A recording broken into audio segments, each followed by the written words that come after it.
The focus on this lecture is deviance. Deviance is merely the breaking of a social norm. So the recognized violation of a cultural norm. When it says it's biased toward the positive or biased toward the negative, what this means is that in our society, we tend to recognize negative deviance more than we recognize positive deviance. So let's say you have a paper due, because you do, right? You have papers, and let's say it's a paper, like a good English composition, 5-paragraph compare and contrast kind of essay kind of thing, and you don't do it. So you're deviant. You are committing a deviant act. You are not following the norm that says turn the paper in. Or what if you wrote an 18-page paper? Again, deviant, because that's not what you were supposed to do, right? 5-paragraph, compare, contrast. Teacher gets an 18-page paper, and you're like, no, don't do this to me. So, deviant. So different, unexpected. We don't put moral values upon that deviance. We're just looking at the deviance being negative or positive. Now, we do have deviant, that person who violated one or more of society's most highly valued norms. That's an important element in here. Or crime, the formally enacted criminal laws. But for the most part, we're talking about just breaking a social norm, not anything particularly, I say dangerous, not anything particularly that much in the big scheme of things. Going to the doctor's office and accidentally going home with their pen. Deviance. So, positive deviance, negative deviance, nice little chart I forget that I have in here all the time. Social control, the attempts that society makes at regulating thought and behavior. So we looked at this back in the culture video, that way in which society is encouraging you to follow social norms. It can be criminal justice system, this formal response by police and courts and all of that, but it can also be just somebody looking at you. You're in public and you're doing something, and then somebody gives you the look, and then you're like, okay, fine, I won't do this thing anymore. It can be a friend telling a friend not to go so far outside the norm. So social control is all of that. Control to keep people into that very narrow category of norm and not letting them go into positive or negative deviance. So where does deviance come from? If we really knew this, other than culture, we would have all kinds of money, right?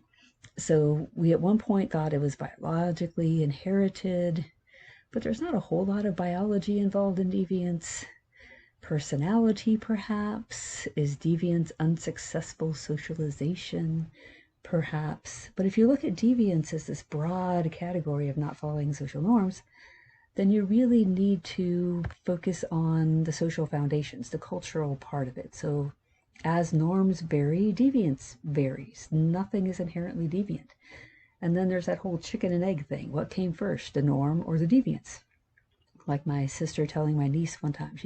My niece was probably 2 at the time, so my sister calls me on the phone and said, "You'll never believe what I just told Danita. I told her, do not lick the cat." And I'm like, okay, that's a good example for my deviance class. But it is, you don't necessarily walk around telling 2-year-olds, you know what you should not do today? Lick the cat. So that's, something that is born by experience. You learn these kinds of things. But then once it happens, it becomes a norm, right? The deviance happens and he's like, okay, I did not realize that I needed to tell somebody this. It's the same thing as professors doing their syllabus every single semester, because every few years or so you get an example of, I did not know that I needed to tell people this. So it becomes a norm. The deviance happens first and then the norm comes after it, but nothing is inherently deviant. People become deviant. People label us, perceive us as deviant. We become deviant. And deviance has a lot of social power involved. So norms and applying them are linked to social positions. So Durkheim is one of our first theorists of deviance. He was really, really fixated sometimes on this anomie or normlessness. This idea that human beings have to have boundaries. You have to have structure, and part of that structure is a system of norms. otherwise, what do we do? What are we supposed to do? We don't like normlessness. We don't like confusion. We like to know what the structures look like. So he says that deviance then is functional. It performs functions. If you did not have deviance, you would not have society, because it affirms cultural values, it clarifies boundaries. With that deviance, then you can then draw that line saying, okay, this is norm up to here, but as soon as you get to here, deviance, go in that direction. So deviance clarifies that. It promotes social unity in times of really, really dramatic deviance. Somebody pushes their kid off the 10th floor building or something like that. All of us, regardless of political ideologies or everything, can agree that that was just horrible. This is a deviant act that should not stand. I remember the 3 days of social unity after 9/11. I mean, wasn't much. You guys, how old were my children? Okay, the one that's closest to you guys' age, who's going to be a junior this year, she was 1, not quite 1, like 8 days away from being 1. So you don't remember that day, that feeling of just, it was real short. It was like maybe 3 days that everybody was like, ooh, but didn't last very long. And obviously really didn't last very long, looking at society today. And then deviance encourages social change. You would have zero change without deviance. Nothing would change. We would all do the same thing all the time. You have to have deviance in order to have change. Merton's strain theory. Merton is looking at drug dealers in the late 1960s, the drug trade. And his foundation is a sociological theory called rational choice theory that we don't necessarily hold on to real tightly anymore. But it's the idea that everything is rational. So if a human being makes a choice, it's a rational choice. So he's looking at drug dealers in late 1960s making a rational choice to engage in the behaviors. So when we look at his accept, reject, Punnett square here, he says it's the disconnect between the means and the goals. So cultural goals, house, car, let's see, beautiful wife, smart, well-behaving children. What are those kind of things that we want to have? Money, basically. Cultural goals. You want money and a nice house and a nice car. How are you supposed to get that? The acceptable institutional means, going to college, being born to the right family, or reject them. So conformists accept and accept. So they accept the goals, the house, the money, the car. They accept the means. They go through the proper channels to get that, go to college, be born to the right family. Ritualism, they accept the rules, they accept the means, but they do not accept the goals. And it's usually because the goals aren't going to happen for them. Like, I don't need that. I don't need the money in the house. I'm okay. But by golly, nobody's going to mess around on my watch. Everybody's going to do exactly what they're supposed to do. So they hold on to the rules. They're very ritualistic. Retreat for Merton would be like hobos back in the day. They would retreat from society. Innovators, though, were the drug dealers. They accepted the cultural goals, but they rejected the means, so they came up with their own means. So you can look at innovators in a broad variety. You don't have to focus just their 1968 drug dealers. You can go back to Prohibition and look at the moonshiners. Much innovation going on there as well. And then the next little category down here in the corner, rebellion, was kind of added after the fact, going, well, not everybody quite fits there. So new means, new goals, like the minimalist people, the off-the-grid people, slow food movement, all those little millennial kind of, they're not just millennials, but, all those new kinds of ways of focusing, saying, well, we don't want the money in the car and everything. We want to invent our own cultural goals. We want something that's different. We're rejecting them, but we're not like just totally rejecting them. We want new, different ones and new, different means. So deviance and inequality looks at power. Norms and laws reflect the interests of the rich and powerful. And powerful people have resources to resist deviant labels. They can get themselves really good celebrity lawyers. And what we have to be careful of in our culture is to hold on to that belief that norms and laws are natural and good. Because, I mean, you have to have norms, right? That's what Durkheim says. Durkheim says you have to have norms. Some of those norms become codified into laws. But are they okay? Are they the laws that we need to have? Is there political character in those laws? Are those laws being applied unevenly to different groups? Are those laws necessary? Do we have to have this one in particular? So we want to make sure that we're not just accepting we got to have a law, and look at the political character, the inequalities, the inequalities inside those laws. The other thing with capitalism and inequality, the likely targets of labeling. Spitzer is really fascinating. He's like a Marxist theorist of deviance, really fascinating guy. But he's looking at deviance and capitalism, saying, who do we really crack down on? If our society is going to go, on somebody, and they're going to really crack down on something, they are going to interfere, or they're going to crack down on these categories. Those who are interfering with capitalism, the innovators from Merton's chart, whether they have little kids having a lemonade stand in the front yard, whether they're drug dealers in the inner city for Merton, whether they're running moonshine in the 1920s, cutting somebody's hair informally in their own house. Any of these things are interfering with capitalism. No taxes are being collected. People who cannot or will not work, or are perceived to cannot or will not work. People who resist authority, and anybody who challenges the status quo. These are the ones that get the labels. Society goes on them pretty hard.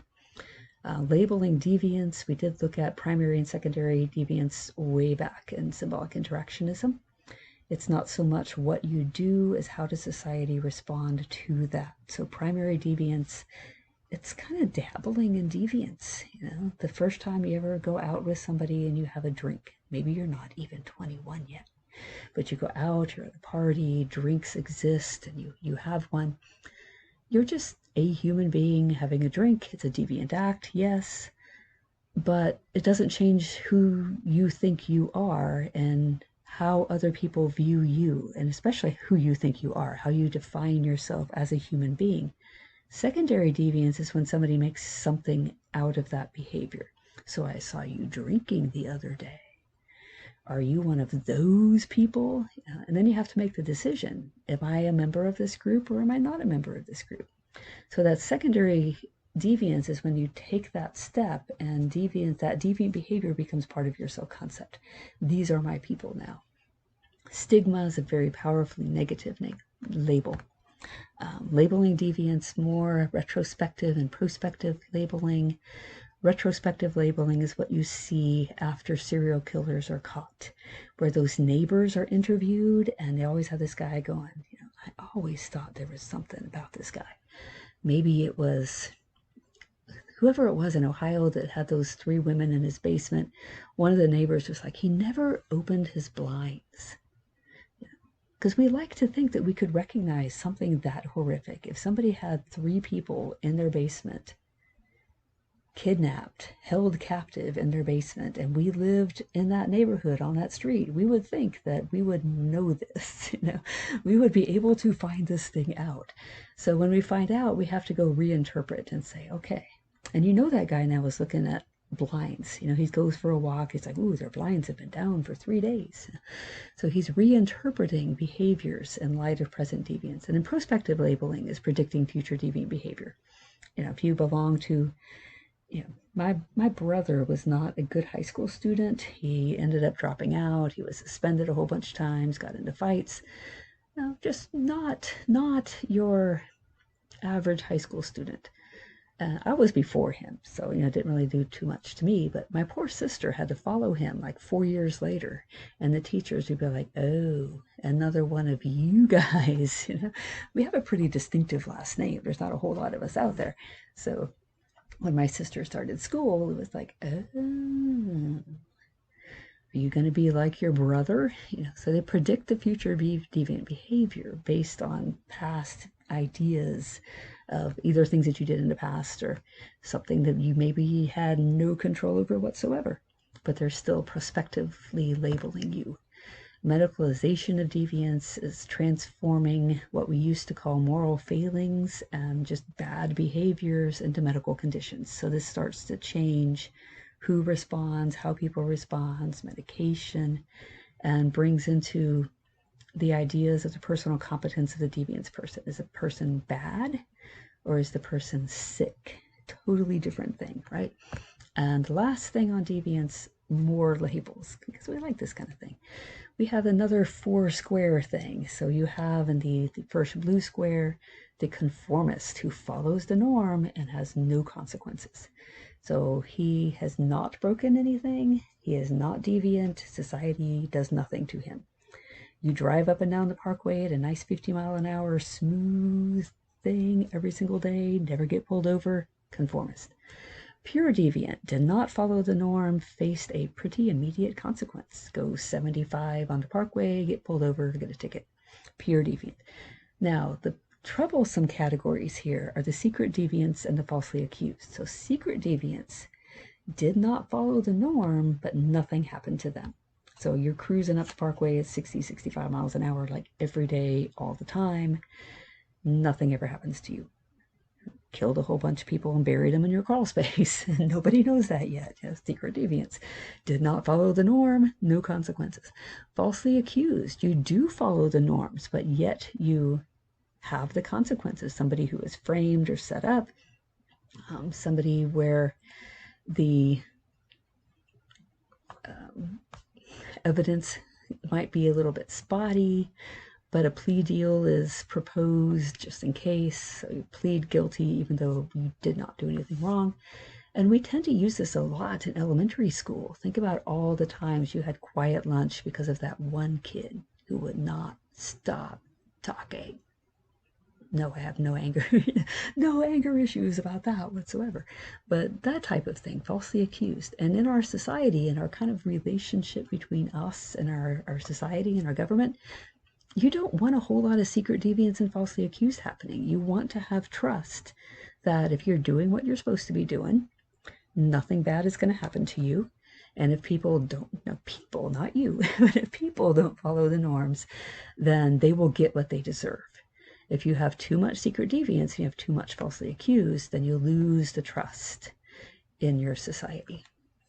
And that is it for deviance.